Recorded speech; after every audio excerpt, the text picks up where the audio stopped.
Welcome to the Atheist in Recovery podcast, where we talk about finding hope in recovery. And now your host, Dr. Adina Silvestri. Hello, Atheists in Recovery, and welcome to episode 51 of the Atheists in Recovery podcast. And today we have a guest on that I've been looking forward to having on the show for a while now, Mr. John Sheldon. And we talk a lot about AA, what it means to be an atheist in AA, and how he pivoted from his home group when his atheist view was not accepted and what he did next. Let's talk a little bit more about my guest today, John Sheldon. John stopped drinking when he was 25 years old, which was about 32 years ago. And at the time, all that he knew was to go to AA. And that's exactly what he did. After 25 years of attending AA meetings, he realized that he was an atheist. And sadly, his atheistic view of AA wasn't accepted at his home group. So with a friend, he started an AA meeting for agnostics and atheists. This was almost 6 years ago. And today, there are now 6 secular AA meetings a week in Kansas City. In September of 2015, he started the website and podcast AA Beyond Belief, which provides a home for people who travel a secular path to sobriety in AA. They have posted hundreds of stories on their website, and John has recorded over 170 podcast episodes. And he writes, "This website, and in particular the podcast, have absolutely transformed my life." And you could hear the passion in his voice. All right, guys, let's get this show started. John Sheldon, welcome to the show. Thank you. Good to be here.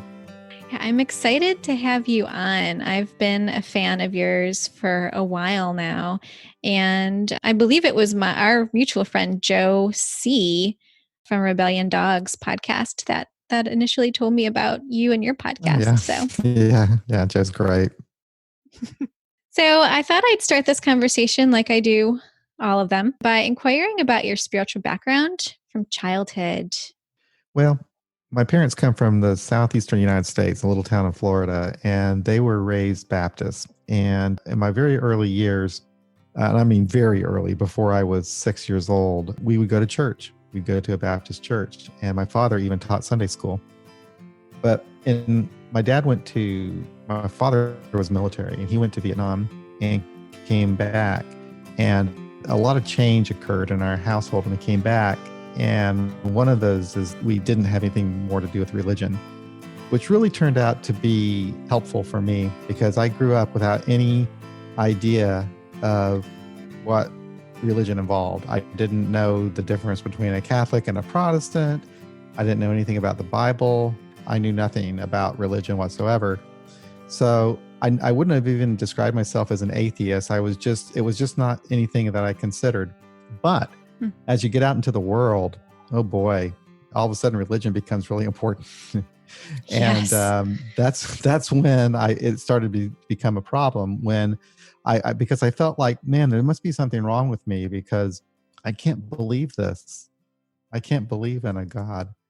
But what I did and ultimately is I somehow tried to conform to what I thought other people would expect of me. And, that was it. But much later in life, really about several years ago, I really realized that I'm an atheist, and that's where I'm at today as far as my spiritual beliefs go.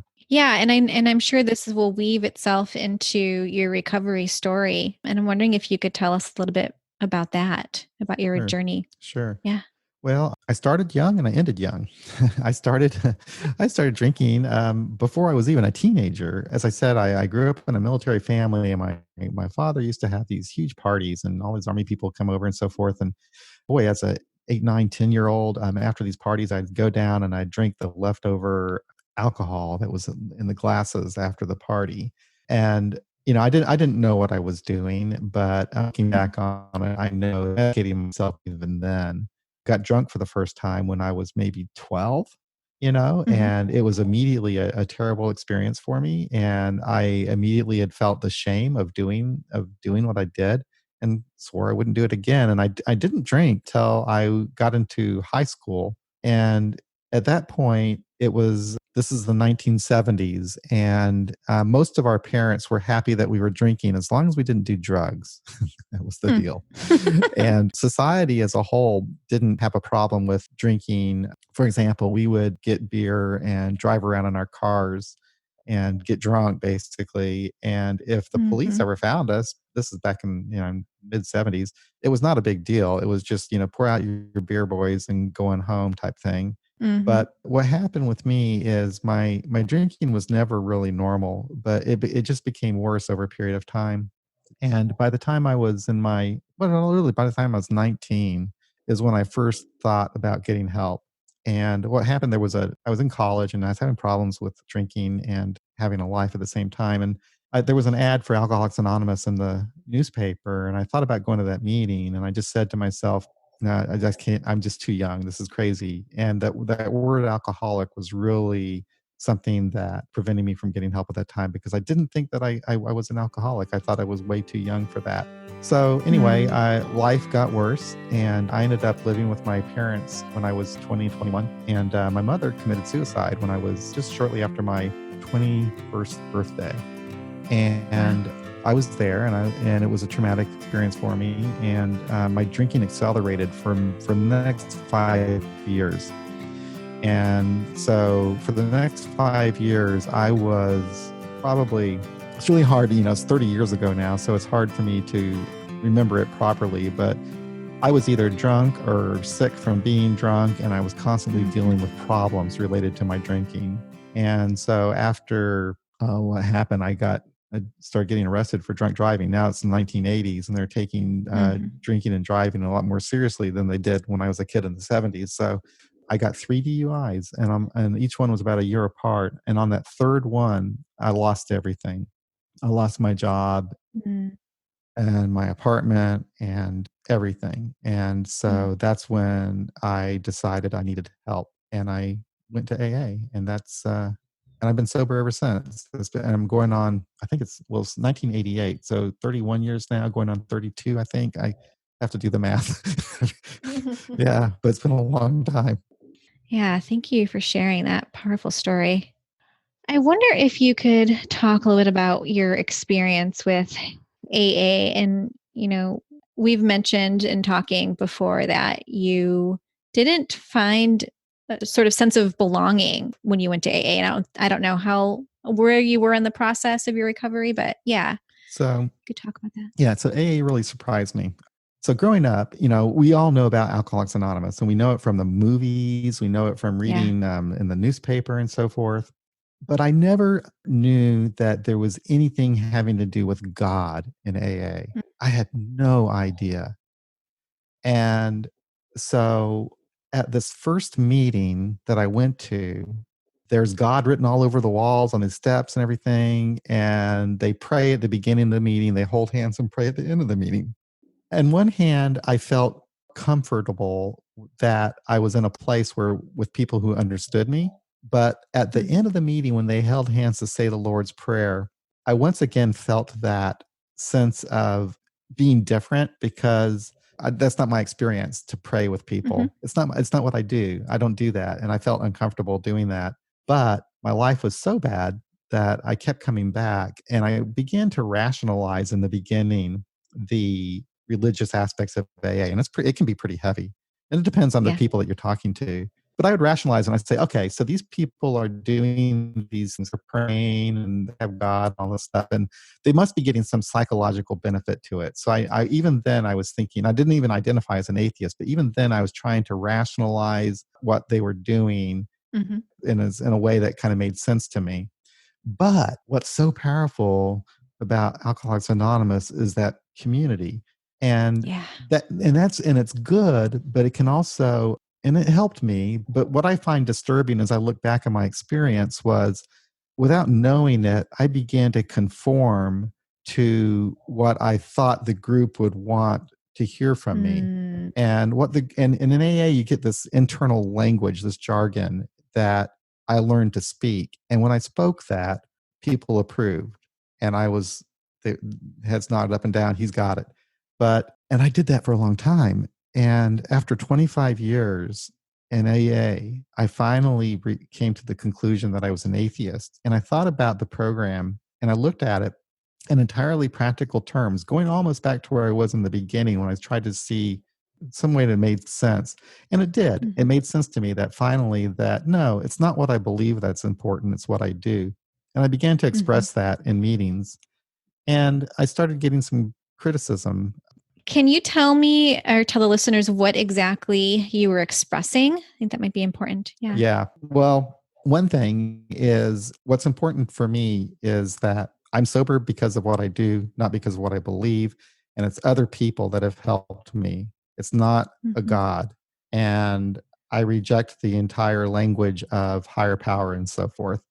And so one of the where I knew I needed a divorce from my home group is we were having a meeting one time and the topic was about how humans would fail us and we had to have a belief in God, that only God could help us. It's crazy. And I remember at the meeting saying, no, that's not true for me because there is no God. And people, sure, they can fail you, but that's all I have is people. And I can always reach a human being. I can always reach a human being. Yeah. I can't reach a God. So Mm-hmm. anyway, so I started getting some pushback, and that was really where I started having problems. Plus, also in the literature, there's some really incorrect descriptions of what an atheist and agnostic is, and there's a lot of pressure to not be that. But it was really this idea Yeah. that I had to have some sort of a supernatural power to stay sober. That was a deal breaker for me. And Mm-hmm. I couldn't do it anymore. I could not, I had to be who I was. Yeah. Yeah. So you start to receive pushback from this home group and you decide, okay, this just isn't working for me anymore. So what steps did you take Well, next? Because these are the people that you counted on. yeah. And that's what was so weird is these were people who I had known literally many of them for 25 years. And these are people who accepted me. And all of a sudden I wasn't getting that acceptance. It was a really difficult time. So I started searching, and even before my final break with my home group, I started searching for atheists and agnostics in AA specifically. Mm-hmm. And at that time, there really wasn't a lot out there, but there was a little bit. There was a website that in New York, there was Roger's website, AA Agnostica. There was a few other websites out there.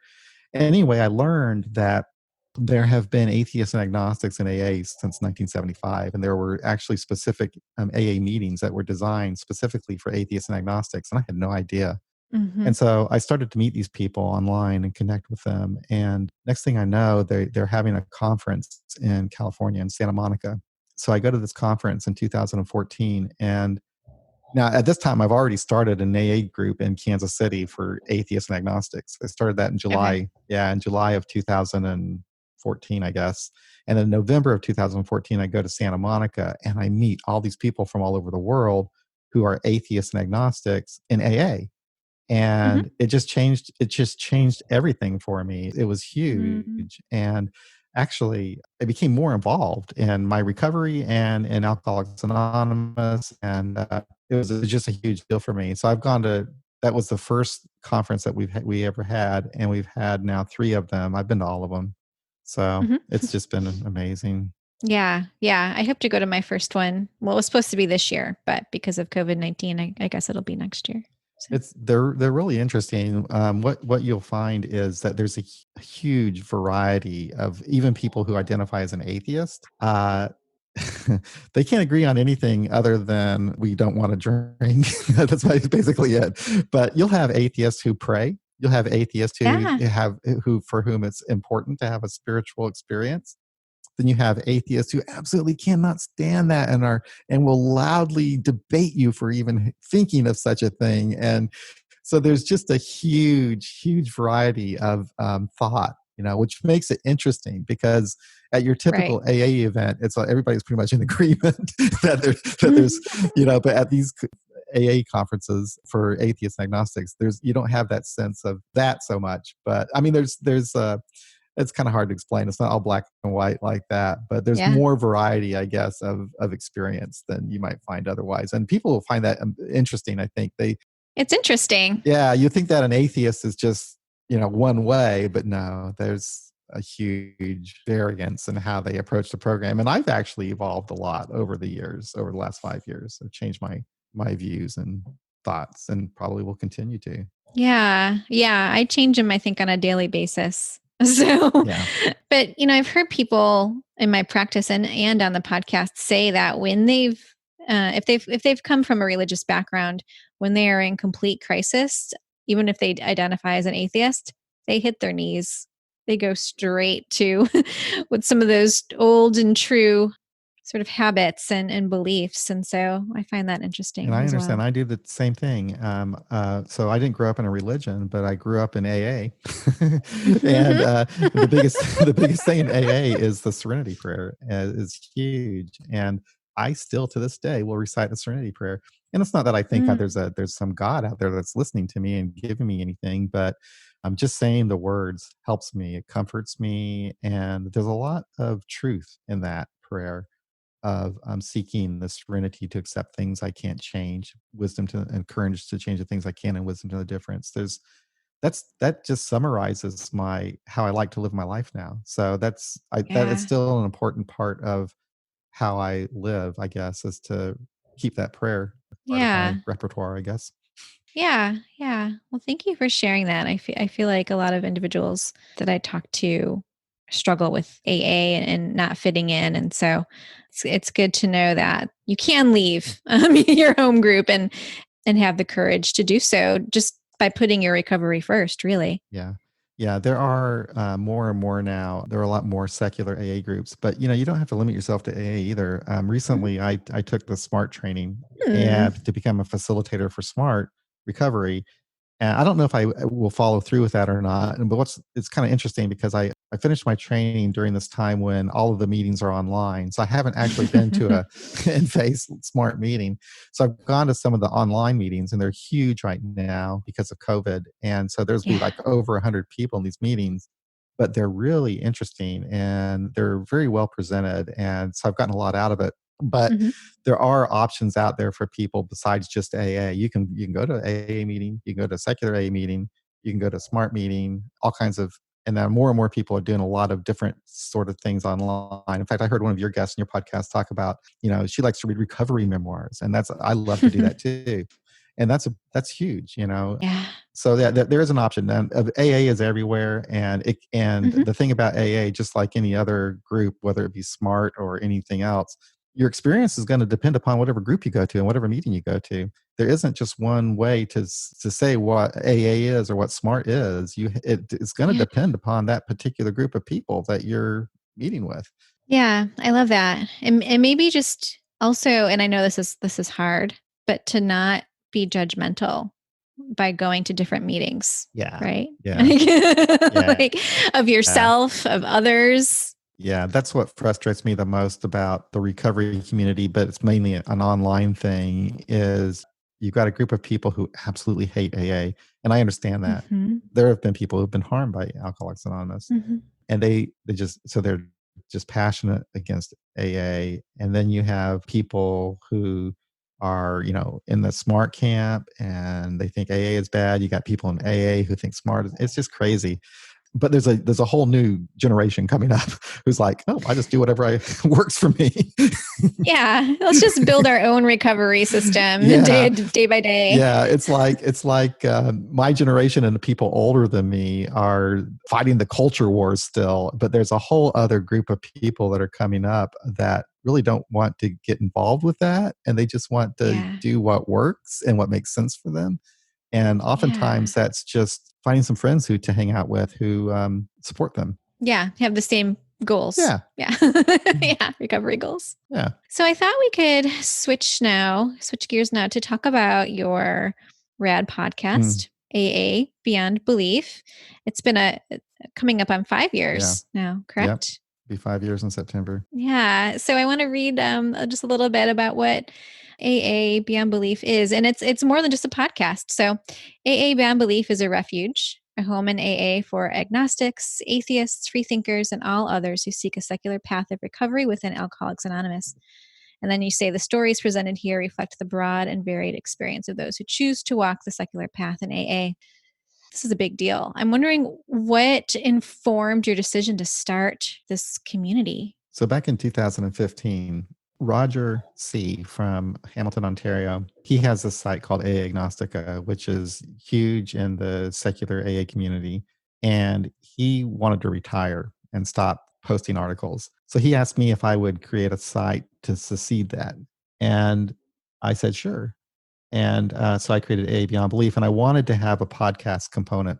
At that time, I had been a guest on one podcast, and I was listening to podcasts, and I really liked them, and I just wanted to have that experience. So in September 2015, we started publishing articles, and the articles are written by people within the secular AA community, and we started the podcast as well. And so that's what we've been doing ever since. But that's the reason I started it. That's how I got involved with it and to begin with. Now, Roger never did retire. So now we have 2 websites, which is cool. That's pretty funny. Yeah. And how, I think you've asked me this question, and so I'm going to steal it from you. How did you transform from the beginning of starting this community till now? Well, I'm just looking back. Yeah, it's broadened my world. I'm no longer limited to the people I know here in Kansas City.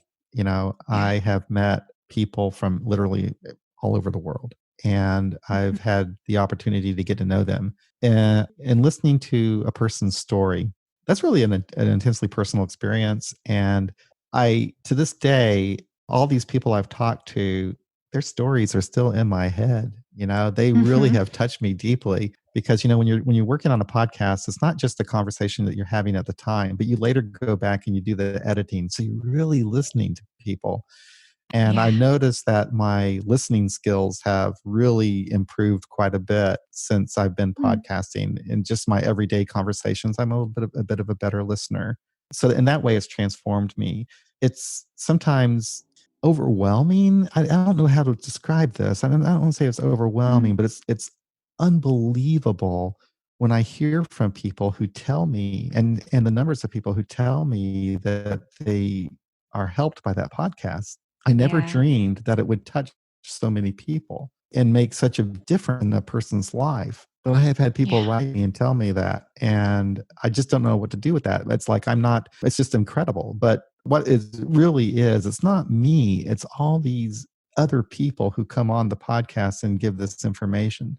And when we're not sharing our personal stories, I've also talked to authors, doctors, and we've even looked at other recovery programs like Refuge Recovery and Smart Recovery, and the Sinclair method, actually, which I find really an interesting way to recovery. So we also look at things outside of the typical AA box.